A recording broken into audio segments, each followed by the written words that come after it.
નમસ્કાર ખેડૂત મિત્રો ગામડિયો ખેડૂત ચેનલમાં તમારા બધાનું ફરી પાછું સ્વાગત કરું છું। તો મિત્રો આજે આપણે મગફળી વાવવા જવાનું છે। તો ચાલો મિત્રો આપણે મગફળી વાવવા જવાના છે અને કઈ રીતના મગફળી વાવે છે એ પણ બતાવશું। અને મિત્રો આપણે પહેલાં તો જીવીસ મગફળી વારી પહેલાં વાવી છે એ જ મગફળી વાવવાની છે। તો તમે વિડીયોમાં આગળ બન્યા રહેજો। તો ચાલો આપણે હવે મગફળી વાવવા જઈએ। તો ખેડૂત મિત્રો આપણે મગફળી તો હજી થોડીક વાર પછી જવાનું છે વાવવા, કારણ કે મિત્રો પહેલાં આપણે તો દવામાં દાણામાં જે પટ મારવાનું હોય છે એ આપણે મારવું પડશે, કારણ કે મિત્રો પહેલાં દાણા કલર આપણે દવાવાળા કરવા પડે છે, ત્યારબાદ મગફળીને વાવવાની હોય છે। તો મિત્રો ચાલો આપણે પહેલાં તો આપણે દાણામાં પટ મારી લઈએ। જોઈ લો મિત્રો, અત્યારે આપણી પાસે 2 ડબલા છે અને મિત્રો એ 2 ડબલામાંથી આપણે એકમાંથી 50 ml અને એકમાંથી 20 ml એટલું કંઈક નાખવાનું છે અને પછી ત્યારબાદ મિક્સ કરીને દાણામાં પટ મારવાનો છે। તો જોઈ લો, અત્યારે આપણે એને ખોલી નાખી બેને અને અત્યારે આપણે એમાંથી ભરી લઈ દવા અને હવે આપણે આમાં એક ડબલામાં ભેળસેળ કરી અને ત્યારબાદ આપણે પટ મારવાનો છે। તો જોઈ લો, અત્યારે દવાનું ડબલું ભરાઈ ગયું છે, આપણે જોઈ લો આપણું જવો નાખી દીધું આ ડબલામાં અને બીજું ભરવાનું। હવે મિત્રો દાણામાં પટ મારવા પહેલાં આપણે તમને બધી દાણા બતાવી દઈએ। જોઈ લો, એટલા બધા કટા છે આપણી પાસે અને મિત્રો જીવીસ મગફળી છે અને જોઈ લો સુપર ક્વોલિટીના દાણા છે, મોટા મોટા। તો જોઈ લો, હવે આપણે તમને દવાઈ બતાવી દીધી અને હવે આપણે તમને ગોળો બતાવી। જોઈ લો મિત્રો, આ ગોળો છે અને અત્યારે દાણામાં મિક્સ કરવામાં આવે છે। જોઈ લો, ભેળ કરવામાં આવે છે, ભેળસેળ। મિત્રો જે દાણા હોય એમાં આપણે આ પટ મારવાનો જે કહે એ આપણે પટ મારી છે અત્યારે। મિત્રો આ ગોળો હોય ને એટલે સરસ મજાના દાણાથી પટ મરાઈ જાય છે। જોઈ લો, અને જોવો હવે આપણે ઠલાવીએ છીએ, ગોળો લઈ લીધો સાઈડમાં અને આપણે નાખી દીધું છે। હવે જોઈ લો, જો મિત્રો થોડા ઘણા દાણા રહી ગયા હોય એ પણ બરાબર બધાય કાઢી લેવાના। અને મિત્રો આ ગોળો જોઈ લો કે કઈ રીતનો બનાવેલો હશે, તમે કોમેન્ટ કરી નાખજો।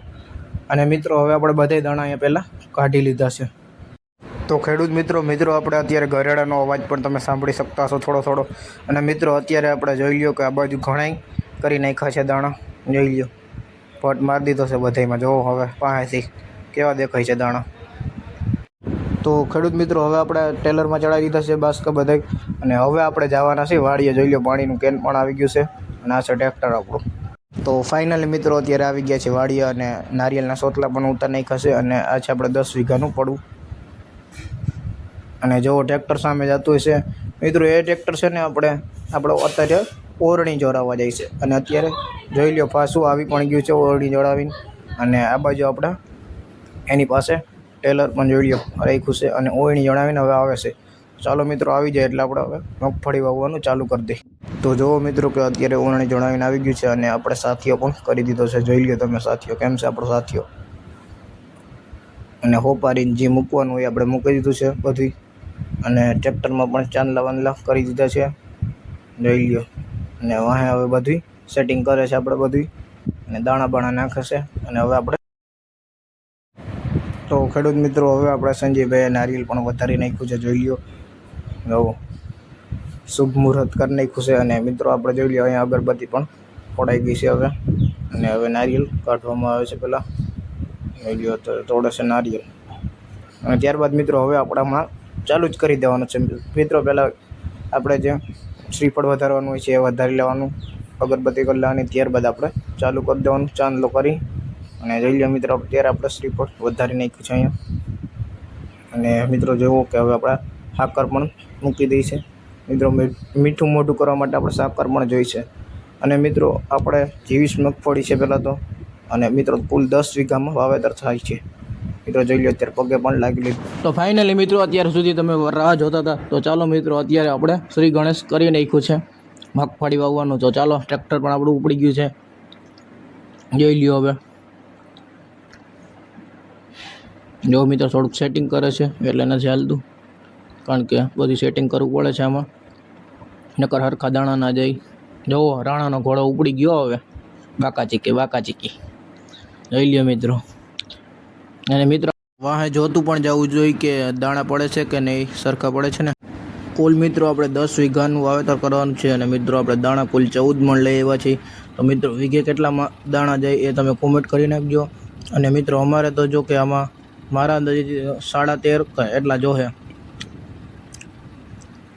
બાકી નહીં જોઈએ વધુ. મિત્રો હજી તો આપણે આ આધુનિક થોડીક ટેકનોલોજી આવી ગઈ છે, નકર મિત્રો આપણે જે ઉપરનું જે દાણા નાખવાનું હોય છે ને ત્યાં આપણે એક જણાને બેહાડવો પડે છે અને ત્યારબાદ દાણા નાખવા પડે છે અને ત્યારબાદ વવાતું જાય છે. અને મિત્રો જે એઠેની આપણે જે ધૂળની ઓલી કોથળી હોય છે ને એ પણ આપણે ભરી નાખી છે, જેથી કરીને બધું સરખાઈથી દટાતું પણ આવે. અને મિત્રો આપણે જો અહીંયા શેઠે બેઠા હતા અને મિત્રો શેઠે જો ટ્રેક્ટર ના પૂગે ને ત્યાં આપણે દાણા નાખવા પડે છે, કોદારી વડે ખોડવું પડે છે અને દાણા નાખી અને તેને દાટી દેવામાં આવે છે. અને મિત્રો અત્યારે આપણે ટ્રેક્ટર હમણાં થોડુંક જ બાકી છે એટલે હાલી જવાનું છે. તો મિત્રો આજનો વિડીયો આપણે અહીંયા જ સમાપ્ત કરવાના છે. તો મિત્રો તમને વિડીયો કેવો લાગ્યો, વિડીયો સારો લાગ્યો હોય તો વિડીયોને એક લાઇક કરી નાખજો અને જો ચેનલમાં નવા હોય તો ચેનલને સબસ્ક્રાઈબ પણ કરી નાખજો. અને મિત્રો માંડવી વાવવાનું તમને કેવું લાગ્યું, સારું લાગ્યું હોય તો વધુથી વધુ કોમેન્ટ કરજો અને આ વિડીયોને વધુથી વધુ શેર કરજો. જોઈ લ્યો અત્યારે આંકવાળો વારે છે અને મળીશું કંઈક આપણે નવા વિડીયોમાં. ત્યાં સુધી જય જવાન જય કિસાન.